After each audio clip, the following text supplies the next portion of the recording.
तो I become youngest sword master ever की इस वाले एपिसोड में आप सभी लोग का स्वागत है। जहां हमें पिछली बार दिखाया गया था वो कालू हेयर वाली बंदी अपने यंग के पास आके कहता है उसके सिस्टर को वो बचा ले। जिस चीज को सुन के यह अपने यंग कहता है कि क्या मतलब उसके सिस्टर मर रहा है और मैं उसको बचा लूं, तेरे को तो पहले डॉक्टर के पास जाना चाहिए था ना। जिस बात को सुन के अपने कालू हेयर वाली बंदी कहती है कि वो लोग इससे पहले कई डॉक्टर्स को दिखाया है जिससे लोगों को ये पता चला है कि ये ऐसा कोई चीज नहीं है जो कि डॉक्टर कोई मेडिसिन या कोई मेडिकल टेक्निक की मदद से इसे ठीक किया जा सकता है। जिस बात को सुनकर अपने यंग पूछते हैं इसका क्या मतलब हुआ, उसके सिस्टर को या किसी सीवियर इंटरनल इंजरी हुआ है। जिसके जवाब में अपने काले हेयर वाली बंदी कहती है उसके सिस्टर 9 सेवेट मेरिडियन ये टर्मिनल कंडीशन से जूझ रहा है। तो यारो यहाँ हम लोग को इन्फॉर्मेशन दिया जाता है कि हिस्टोरिकली ब्लेजिंग सन पैलेस मैं अज्यूम कर ले रहा हूँ वो लोग एक्सट्रीम यंग बॉडी को लेते थे और ये नॉर्दर्न सी आइस पैलेस इस तरह के टर्मिनल कंडीशन के बंदे को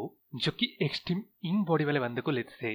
इसलिए हिस्टोरिकली इन दोनों सेक्ट को पिक्यूलियर सेक्ट कहा जाता था। तो अब यहाँ आगे इन्फॉर्मेशन दिया जाता है जैसे कि मतलब सी आइस पैलेस है तो इनका टेक्निक्स भी आइस और कोल्ड से जुड़ा हुआ होते है। इसलिए इनके सेक्ट में ये एक्सट्रीम यंग बॉडी वाले बंदे को कभी रिस्पेक्ट से नजरिए से देखा जाता था क्योंकि ये उनका एक स्किल बन जाता था और एक ब्लेसिंग भी, क्योंकि आपके पास अगर एक्सट्रीम यंग बॉडी है तब आपको आइस मार्शल आर्ट को प्रैक्टिस करना ही चाहिए, वरना आप इस कालो हेयर वाली बंदी की सिस्टर की तरह टर्मिनल कंडीशन से जूझेंगे। जो बात अपने कालो हेयर वाले बंदी अपने यंग को समझाने के बाद वो सवाल करता है कि तो फिर तू और तेरा सिस्टर तेरा फैमिली उनके डिसेंडेंट से, जिसके जवाब में अपने काला हेयर वाली बंदी कहती है कि उसने सुना था वो उनके डिसेंडेंट के डिसेंडेंट है। इसके बाद वो दोनों चलते हुए आगे अपना ये काले हेयर वाले बंदी बताने लगता है कि पुराने वक्त में आइस पैलेस के डिसेंडेंट्स इस सिसवन में आके बैठ गए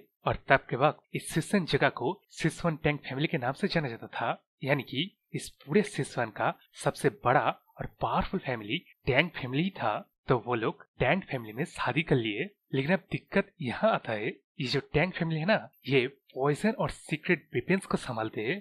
हालांकि आइस आर्ट सीखने पे उनके टर्मिनल कंडीशन सुधरेगा, उसके बावजूद भी अपनी इस काले हेयर वाले बंदी को ये जो आइस आर्ट के बारे में बताया जा रहा है ना इसके बारे में उसके फैमिली के पास कोई इन्फॉर्मेशन ही नहीं है। इवन कोई ऐसा बंदा भी नहीं है जो कि मतलब प्रैक्टिस भी करता है थोड़ा बहुत ही सही। तो यहाँ भी कहा जा सकता है वो आइस आर्ट जो कि डिसेंडेंट टू डिसेंडेंट चला रहा था वो कब का गायब हो गया है, लेकिन इनके फैमिली के ब्लड लाइन में ये 9 यंग बॉडी हर कुछ डेकेड्स के बाद अपियर होता ही है। जिस बात को सुन के इस तरफ अपने यंग कहता है यहाँ एक मतलब रास्ता है, लेकिन तभी चलते हुए वो लोग अपनी कालो हेयर वाली बंदी के घर के सामने आ गए। जो घर की यार हो पूरा का पूरा मतलब आइस से घिर चुका है और मतलब बाहर से भी देखा जा सकता है कि वहाँ कितना ज्यादा आइस एनर्जी मौजूद है। तो अब यहाँ वो लोग जब जल्दी से रूम के अंदर जाते हैं ना तब हम लोग को इस बंदी को दिखाया जाता है जो कि यार दिखने में कैसा लग रहा है पता है, आइस ग्लेशियर में जमा हुआ लाश पूरा का पूरा। जिस चीज को देख के अपने काले हेयर वाले बंदी रोती है, कहता है कि शॉर्ट मोमेंट में जब अपने यंग के पास हेल्प मांगने गया था ना इसी में ही उसका सिस्टर का कंडीशन और भी ज्यादा वर्स्ट हो गया है। अभी कंडीशन तो ऐसा हो गया है नंगी आंखों से देखा जा सकता है, लेकिन उस तरफ अपने यंग सब चीजों को जज करके देख के वो सोच रहा है जैसा मतलब उसने कंडीशन सोचा था उससे ये कई वर्स्ट है।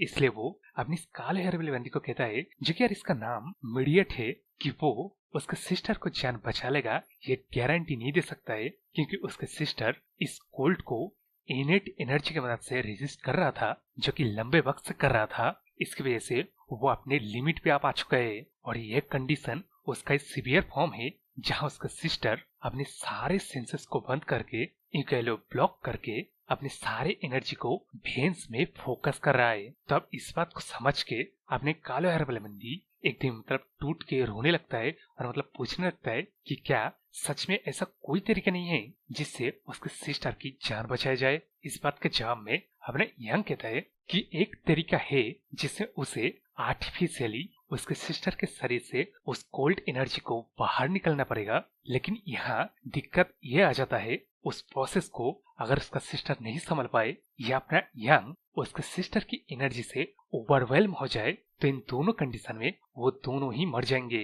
तब यह बात बोलने के बाद अपने यंग मन में सोचता है कि वो हेल्प तो करना चाहता है, लेकिन ये उसके दोस्त का फैमिली मेंबर का एक जिंदगी की बात है, तो इस प्रोसेस में कुछ भी हो सकता है। तो यार यहाँ ऐसा लग रहा है कि अपना यंग फुल कॉन्फिडेंट है कि वो कोल्ड एनर्जी से ओवरवेल्म नहीं होगा, भले यार उसके पास जिंदगी के एक्सपीरियंस का कम आएगा। लेकिन अब स्टोरी में अपने इस काले हेयर वाले बंदी को डिसाइड करना पड़ेगा कि अपना यंग इस प्रोसीजर को लेके आगे बढ़े, जिसमें यार जिंदा रहने के चांसेस भी है, लेकिन सबसे ज्यादा मरने के चांसेस है। तो यहाँ ऑब्वियसली अपने इस काले हेयर वाले बंदी को डिसाइड करने में दिक्कत हो रहा था, जिस चीज को देख के अपने यंग कहता है कि वो किसी और मेथड की भी खोज कर सकता है, लेकिन अगर वो अपने यंग को ट्रस्ट करे ना, तब उसके मेथड से ये काम किया जा सकता है। जिस चीज को सुन के अपने काले हेयर वाले बंदी कहता है कि वो उसके पास गया ही था इसलिए कि उसके पास कोई और ऑप्शन ही नहीं है। तो जब उसे एक ऑप्शन मिला है, वो यहाँ बिना ट्राई किए ऐसे ही बस गिव अप नहीं कर सकता है। इसलिए यंग प्लीज मेरे सिस्टर को तो बचा ले। जिससे सुन के अपना यंग अब उस प्रोसीजर को करना शुरू कर देता है, जिसमें यार बाहर से हम लोग को सुनाई जाता है। उससे अपने काले हेयर वाले बंदी पूछता है क्या इस तरह करना जरूरी है, जिसके जवाब में अपने यंग कहता है कि हाँ ऐसे ही किया जाता है। लेकिन इस बात को सुन के अपने काले हेयर वाले बंदी कहते हैं कि ये एम्बेरसिंग चीज है। तो यार यहाँ हमें अंदर दिखाया जाता है जो कि यार अपना यंग इसके सिस्टर के कपड़े उतर रहा है, जिस चीज को देख के अपने काले हेयर वाले बंदी बिल्कुल वही बोम्बास्टिक साइड वाला आई दिखाता है भाई। जिस चीज को देख के अपने यंग समझाता है कि जब कोल्ड एनर्जी को एक्सट्रैक्ट करा जाएगा ना, तभी क्लोज रास्ते में आएंगे। वैसे भी एम्बेरसन होना अच्छा है मरने से, है ना। इस बात को बोल के अपने यंग अपनी कालो हेयर वाले बंदी के सिस्टर के फोरहेड पे 2 उंगली रखता है और एक्सट्रैक्शन प्रोसेस को शुरू कर देता है। जिसको करते हुए अपने यंग मन में सोचता है कि उसे पहले सारे के सारे मेजर ऑर्गन से इस कोल्ड एनर्जी को एक्सट्रैक्ट करना पड़ेगा, उसके बाद आखिर में लोअर एब्डोमेन से एक्सट्रैक्ट करना पड़ेगा। जिसको करते हुए अपने यंग को पॉजिटिव संकेत दिख रहे थे, इसलिए वो फोरहेड से एनर्जी को एक्सट्रैक्ट कर लेने के बाद अब हार्ट से एक्सट्रैक्ट करेगा, जहाँ की यार बड़े बड़े संतरे है। जिस चीज को देख के अपने यंग, जो कि यार इस जिंदगी में तो अभी किया नहीं है और पिछला का हम लोग को दिखाया भी नहीं गया है, तो समझ लो अपना यंग दोनों ही जिंदगी में किया नहीं है। स्टोरी से भटक रहे हैं हम लोग। तो यह अपना यंग अपने उसी उंगली को लेके इसके 2 बड़े बड़े संतरे के ऊपर रखता है और अपने मन में सोचता है कि जब वो एक बार शुरू कर दिया है ना, तब वो यहाँ रोक नहीं सकता है। लेकिन अब यहाँ जब अपने यंग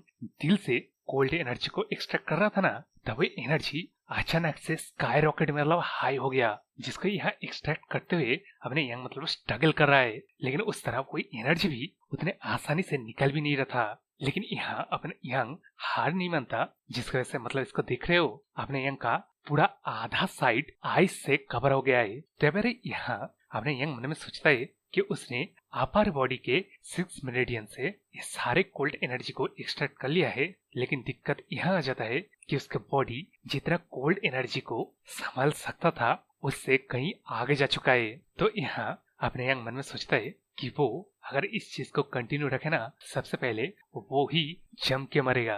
लेकिन यहाँ ये चीज मतलब कितना आसान होता अगर ये कोई पॉइजन होता।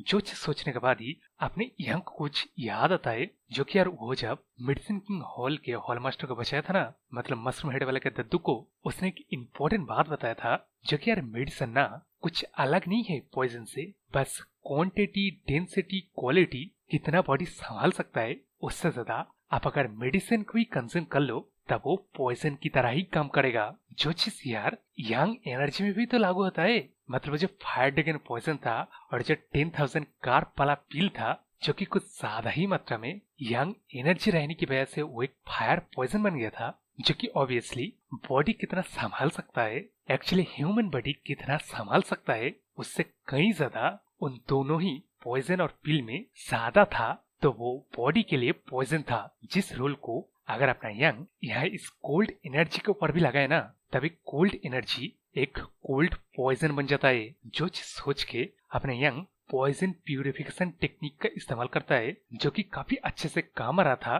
क्योंकि इस टेक्निक से वो कोल्ड एनर्जी रिएक्ट कर रहा था। तो अब यहाँ वो कोल्ड एनर्जी जबकि मतलब बहुत सारा एक्सट्रैक्ट कर लिया गया ना, तभी अपने पूरे ताकत से रेजिस्ट करेगा। लेकिन जब तक अपने यंग का टेक्निक इस कोल्ड एनर्जी को रिकॉग्नाइज करे कि एक पॉइजन है, तब वो इस पूरे एनर्जी को डिवार कर जाएगा, मतलब चट के रख देगा पूरा पूरा। जिसके बाद हम लोग को यार ये 2 टोमोयो देखा जाता है, जो मतलब अपने टैंग फैमिली का सिंबल है, जो कि मैं अजीम कर ले रहा हूँ कि ये दोनों यिंग और यांग को रिप्रेजेंट करता है। लेकिन अब बाहर अपने कालो हेयर वाले बंदी की सिस्टर को हो सता है, जिसको यार अपने बॉडी में वार्म फील हो रहा था, जो कि इस तरह के कोल्ड एनर्जी वाले बॉडी पोजेस करने वाले बंदे कम ही फील करते हैं। लेकिन यहाँ जब उसे मतलब ठीक से होश आ जाता है ना, तब मतलब देखता है कि वो पूरा पूरा नंगा है और कोई अनजाना बंदा उसके शरीर में हाथ रखे हुए है। तो यहाँ यार स्टोरी कुछ मिसअंडरस्टैंडिंग में जाता अपने सिस्टर काले हेयर वाले बंदी को देख लेता है, जो कि विजिबली खुश दिख रहा था। तो वो दोनों यहाँ हक करते हैं।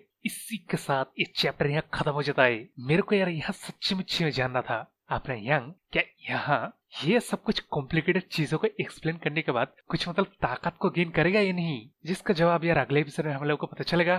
तो आप लोग जानते हो, इस चैनल को सब्सक्राइब कर लो और लाइक शेयर कमेंट तो करना बोलेगा। तो बाय।